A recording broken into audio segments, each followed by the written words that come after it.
those stories shortly, but first, scuffles have now broken out outside of polling stations in Catalan after Spanish police seized ballot boxes to prevent the independence referendum.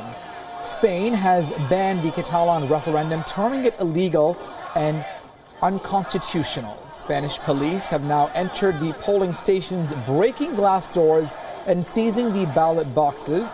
The residents in Catalan started voting early on Sunday in an independence referendum, which provoked a police crackdown by Spanish government officials. The leader for Catalan, Charles Puigdemont, voted in the Barcelona area where police removed voters and demonstrators forcibly.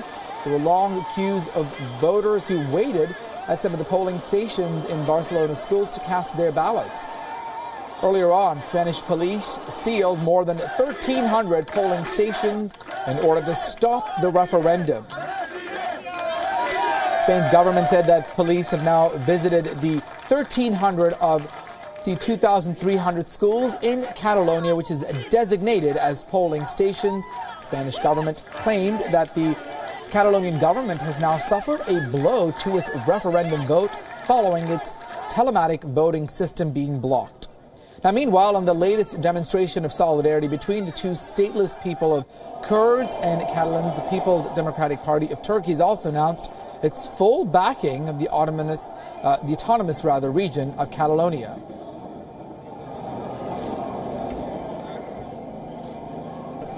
El Gobierno está siguiendo con detalle los acontecimientos en Cataluña en la víspera del 1 de octubre.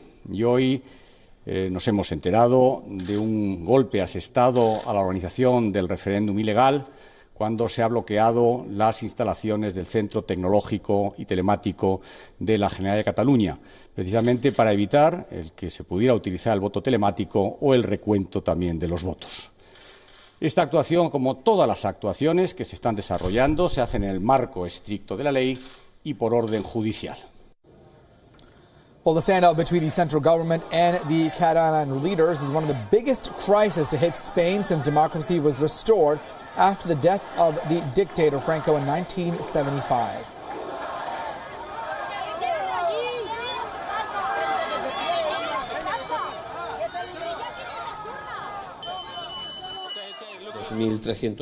From the 2,315 votation points that Catalan government has prepared, 1,300 have been sealed off.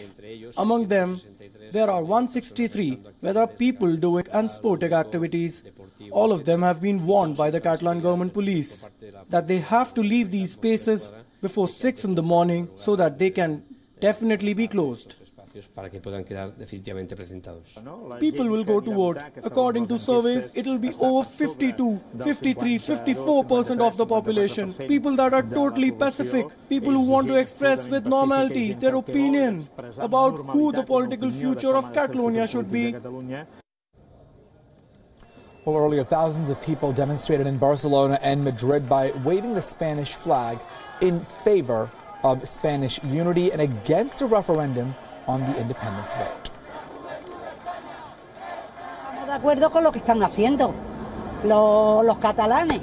No tienen derecho a estar haciendo lo que están haciendo. Somos todos españoles y Cataluña es español. Y ya está. Joining us now is our senior foreign editor, Padma Rao from the WION newsroom. Padma, how surprised are we by this level of violence that's quickly escalated between voters and police there in that region? Yes, it's certainly very surprising, Achit, because it is not in the interest of the government of Spain that there is any violence. And now the 38 people have been injured and there has been bloodshed, as some of the pictures that we've received are showing.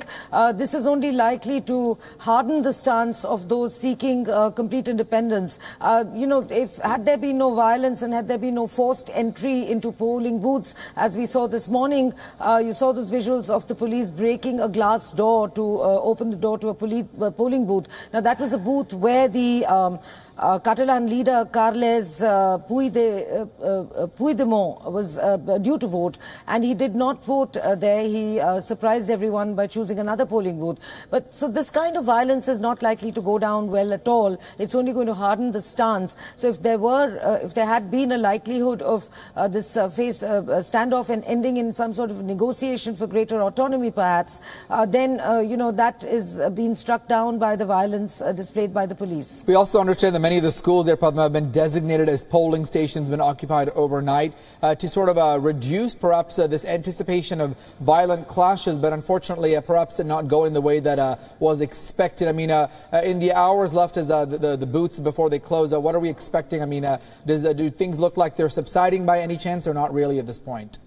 I don't think so. I think there's a huge turnout on the streets, and as I said, the more the violence, the greater the turnout is likely to be. Now, there was a straw poll some years ago in which there was only 2.5 million of Catalonia's 9.7 million citizens turned out for that vote. Now, this time, this is a full-fledged referendum. As you're aware, Archit, it was the government of Catalonia that had passed a law to enable this referendum, which was then subsequently struck down by the Constitutional Court of Spain in Madrid, and also a state of emergency declared in Catalonia. So we're not sure whether, how this is going to end, because the voters have said, and the independence parties in Catalonia have said that they are going to consider a yes vote, a majority yes vote, and they're certainly going to go ahead with calling for full independence. They're also receiving support from many outside organizations like the Kurds of Turkey, who are supporting them and are indeed out there also in Barcelona, many of them. So it remains to be seen. But yes, certainly also the government has clamped down on various avenues, they had set up a WhatsApp group and other groups to enable people to vote. And they'd also said that voters will not be restricted to their own, regular polling booth. You can practically walk into any one and cast your vote. So those seeking the referendum have put a series of measures in place, but some of them have been sabotaged, if you like, by the government of Spain.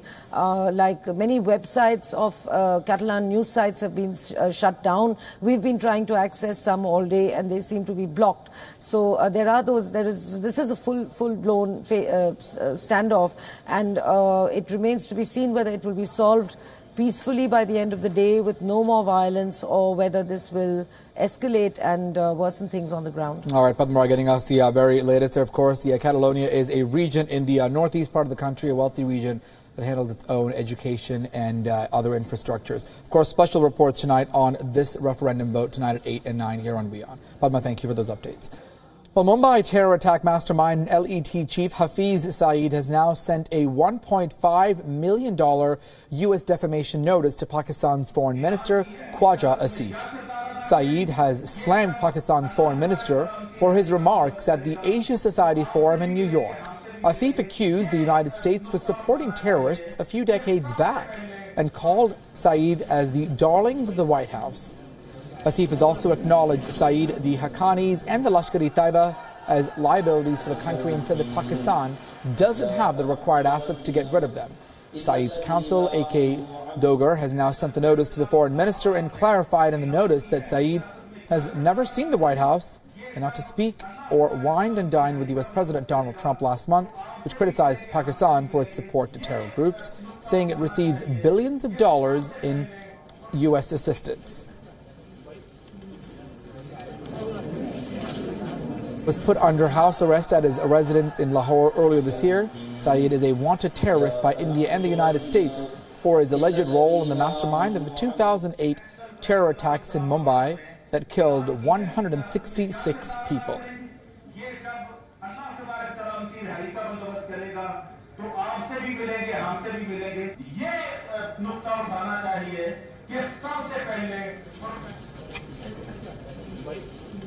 All right, again, a quick recap. Mumbai attack terror mind. Hafiz Saeed and the LET chief now sending about $1.5 million U.S. defamation notice to Pakistan's foreign minister, Khwaja Asif. Saeed has slammed Pakistan's foreign minister for his remarks at the Asia Society Forum in New York. Asif accused the United States for supporting the terrorists a few decades back, called Saeed as the darling of the White House. Also acknowledged that the Saeed, the Haqqanis and the Lashkar-e-Taiba are liabilities for the country and so that Pakistan doesn't have the required assets to get rid of them. Let's go to WION's Pakistan Bureau Chief Taha Siddiqui joining us on the very latest. Taha, what are the implications of this Hafiz Saeed suing the Pakistan foreign minister? How big is this being played out in the media there? Well, basically, this development happened over the weekend. On Saturday, we got to know from the Hafiz Saeed spokesperson that they have sent a notice to. So right now, it's a legal notice that is being sent to the foreign minister, following what foreign minister said internationally when he was in the U.S. He was at this seminar at the Asia Society, where he said that, you know, people like the Haqqanis and Hafiz Saeed were basically, they were whining and dining with the Americans, and now they've become their enemies. So he said that, you know, Hafiz Saeed said that he has had no relations with the U.S. and he has had no past relations with the U.S. On the other hand, you know, Khwaja Asif was more or less referring to the overall militancy in Pakistan-Afghanistan region, and saying how these militants were back in the 80s fighting the Soviets on behalf of the Americans. So basically it's about that. And Taha, really quickly, when it comes to this, it seems like, you know, there were comments made about liabilities, and Pakistan doesn't have the assets, perhaps, to get rid of them, according to the latest comments coming out when it comes to this. I mean, the U.S. President Donald Trump also taking a jab at Pakistan not too long ago when it came to a safe haven for terrorists. I mean, is that likely to change, or is it really going to be status quo again? Well, there appears to be somewhat, you know, from the civilian side, Arshit, there appears to be a bit of, you know, realization, and we do see that. But then at the end of the day, the policy is being made by the military, and the military does not seem to have a view where it thinks that it needs to change anything. And just in September, we saw a policy statement from the army chief after, you know, Trump's speech, in which he said that, you know, the world needs to do more, that Pakistan has done enough. So it appears that Pakistan thinks that, you know, it has done whatever it needs to do, and there has to be no policy change, while at the same time the civilians, who are sort of the face of Pakistan when it goes abroad, because the military does not go abroad and meet with the foreign delegates as much as the civilians do. So the foreign minister, in that sense, somewhat damage control, you know, takes on this sort of, you know, angle, and takes on this narrative that yes, we have these baggages, but whether or not these baggages will be gotten, they will get rid of them, that all of that depends on the military, and as of yet, the military doesn't seem to be changing that. And, you know, really quickly, Taha, as we sort of wrap this up, you know, we also heard from a U.S. lawmaker, a former U.S. lawmaker, Larry Pressler, saying that Pakistan must be designated as a terrorist state, and also saying that Pakistan is more dangerous than North Korea. I mean, you know, a few weeks ago, in fact, we heard about, you know, Pakistan saying that, yes, they have a nuclear program, but North Korea's is much more significant. I mean, this back and forth, which one is really a more threat for the U.S., or are they playing their cards very carefully? Well, definitely. I mean, Pakistan has had a very, you know, strong and close relationship with the United States in the past. They have been allies, especially after 9/11.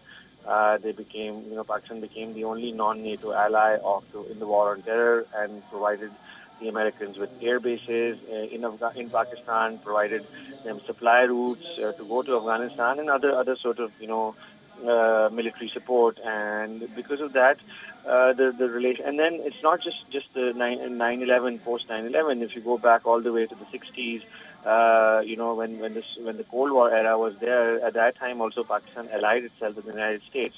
So Pakistan's military, Pakistan's civilian structures, they have been very dependent on the Americans, and it cannot overnight change.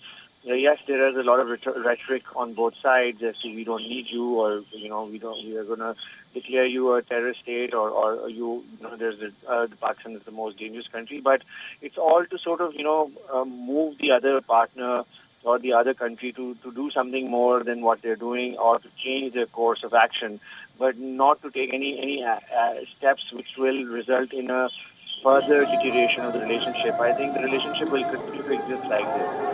All right, Taha Siddiqui getting us the very latest there from Pakistan. Taha, thank you for those updates.